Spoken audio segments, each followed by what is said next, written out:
पड़ जाती है। आपको मैंने बोला भी था ना, इनको घाटा उसका बहुत ज़्यादा हो गया था।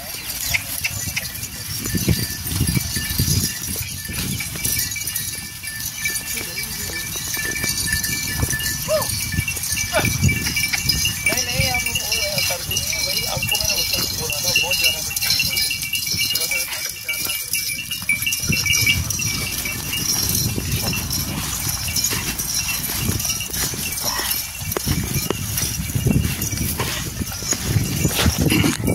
हे बघा मित्रांनो, छान असा माल आहे आपला।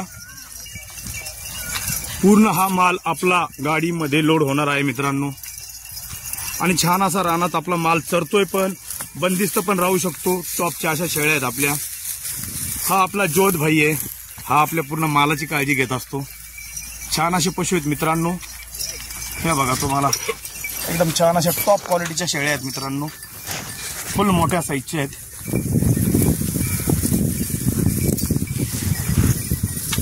पूर्ण असा माल चढतो बघा।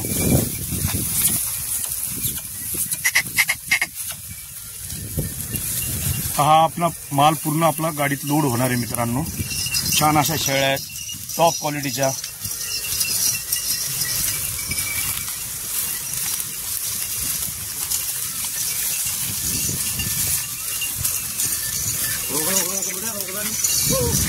कोई बात नहीं, कोई बात नहीं।